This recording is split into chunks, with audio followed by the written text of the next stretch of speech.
ഞാൻ അലോപ്പതി പക്ഷപാതിയാണ്, ഞാൻ ആയുർവേദ പക്ഷപാതിയാണ്, ഞാൻ ഹോമിയോപ്പതി പക്ഷപാതിയാണ്, ഞാൻ റേക്കി പക്ഷപാതിയാണ്, ഞാൻ മറ്റേ സാധനം ഉണ്ടല്ലോ,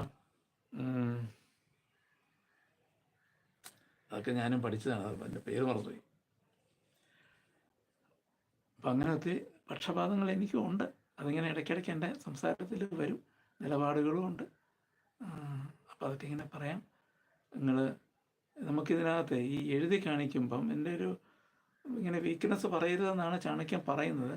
പക്ഷേ ഞാൻ ഭയങ്കര ജാടയാണെന്ന് പറയാതിരിക്കാൻ വേണ്ടി പറയാം. എനിക്കിത് വായിക്കാം, ഇത്രേ അകലത്തിൽ നിൽക്കുന്ന സാധനം വായിക്കാൻ പറ്റില്ല. നിങ്ങളെപ്പോഴെങ്കിലും വാട്സപ്പിൽ എനിക്കൊരു കുറി ഇട്ട് കഴിഞ്ഞാൽ, ഒരു ചോദ്യം ചോദിച്ചു കഴിഞ്ഞാൽ, അടുത്ത ലൈവിൽ ഞാനൊരു സമാധാനം പറയാം. അല്ലാതെ ആ സമയത്ത് തന്നെ വായിച്ചിട്ട് നമുക്കത് പറയാനൊരു ബുദ്ധിമുട്ട് ഉണ്ട്. എൻ്റെ ഈ ബുദ്ധിമുട്ടിനെ അതിജീവിക്കാനാണ് ഞാനിപ്പം അസ്ട്രോളജി ജ്യോതിഷ വ്ളോഗ് തുടങ്ങിയത് തന്നെ കേട്ടോ. അപ്പം എല്ലാ ബുദ്ധിമുട്ടുകളെയും അതിജീവിക്കണം. അതിജീവനമാണ് മനുഷ്യൻ്റെ പ്രത്യേകതകളിൽ ഒന്നായിട്ടുണ്ടാകേണ്ടത്. അത് അതിജീവന സ്വഭാവം ഏറ്റവും കൂടുതൽ പ്രകടിപ്പിക്കുന്ന ഒരു നക്ഷത്രമുണ്ട്. നിങ്ങൾ ആരെങ്കിലും ആ നക്ഷത്രക്കാർ ഇതിനകത്തുണ്ടെങ്കിൽ ഓൾ ദ ബെസ്റ്റ്. കാർത്തിക നക്ഷത്രമാണ്, അതിജീവിക്കും. അപ്പോൾ ഈ നക്ഷത്രങ്ങളെക്കുറിച്ചുള്ള ഇതുപോലത്തെ ചില ചൊല്ലുകളുണ്ട്. അത് സത്യമാണോ എന്ന് നമുക്കൊന്ന് പരിശോധിക്കാം. അപ്പോൾ നാളെ ഞാൻ എന്ത് ചെയ്യാമെന്നാണ് പറഞ്ഞത്? ഒന്നിൽ രാശികളുടെ വ്യക്തിത്വ സവിശേഷതകൾ പറയാം, അല്ലെങ്കിൽ ഈ നക്ഷത്രങ്ങളുമായി ബന്ധപ്പെട്ട ചില നാടൻ ചൊല്ലുകളുണ്ട് ഇല്ലേ. ചതയം ചതഞ്ഞ് കിടക്കും, അവിട്ടം തവിട്ടിൽ നേടും, ഇങ്ങനെ ചില ചൊല്ലുകളുണ്ട്. നിങ്ങൾക്ക് അറിയാവുന്ന ചൊല്ലുകളുണ്ടെങ്കിൽ ഇന്ന് തന്നെ എനിക്ക് വാട്സപ്പ് ചെയ്യുക. എൻ്റെ നമ്പർ എൻ്റെ ഇതിൻ്റെ ഡിസ്ക്രിപ്ഷനിലുണ്ട്. ഒന്നും കൂടി പറയാം, 9953616557.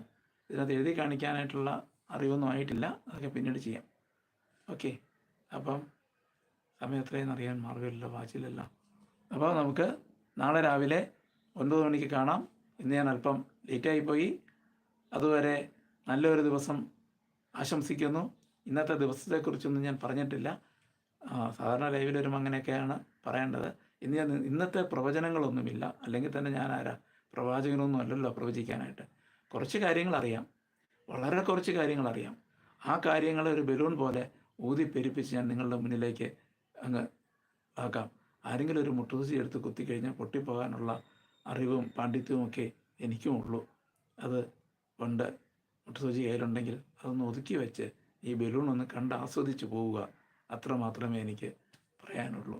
കുത്തി പൊട്ടിക്കാനായിട്ട് തയ്യാറെടുത്താരും വരണ്ട എന്നൊരിക്കൽ കൂടി ഓർമ്മിപ്പിച്ചുകൊണ്ട് വീണ്ടും ജ്യോതിഷോളജി, എന്തുകൊണ്ട് ജ്യോതിഷോളജി എന്ന് വന്നു ചോദ്യം വരണം. അതിനൊക്കെ ഞാൻ എക്സ്പ്ലനേഷൻ തരാം.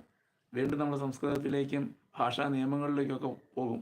എന്തുകൊണ്ടാണ് പുതിയ വാക്കുകൾ ഒരാൾ അത് പിന്നൊരിക്കൽ പറയാം. ഒത്തിരി കാര്യങ്ങൾ പറയാനുണ്ട്. ശരി, അപ്പം നമസ്തേ. എല്ലാവർക്കും നന്മകൾ. കൂട്ടത്തിൽ എനിക്ക് നന്മയുണ്ടാകട്ടെ. എൻ്റെ സബ്സ്ക്രൈബേഴ്സിൻ്റെ എണ്ണം കൂടട്ടെ. 1000 കഴിഞ്ഞാലേ എനിക്ക് നേരത്തെ പറയുന്ന ഈ വീഡിയോ സെഷൻസ് വീണ്ടും അവിടെ സേവ് ചെയ്ത് നിർത്താൻ പറ്റുള്ളൂ. അതിനുവേണ്ടി സബ്സ്ക്രൈബേഴ്സിനെ കൂടുതൽ കൊണ്ടുവരാൻ വേണ്ടി നിങ്ങൾ ശ്രമിക്കുക. ലൈക്ക് ചെയ്യുക, കമൻറ്റ് ചെയ്യുക, ഷെയർ ചെയ്യുക, സർവോപരി സബ്സ്ക്രൈബ് ചെയ്യുക. എല്ലാവർക്കും നന്മ വരട്ടെ. ഓം മഹാമായേ നമഃ.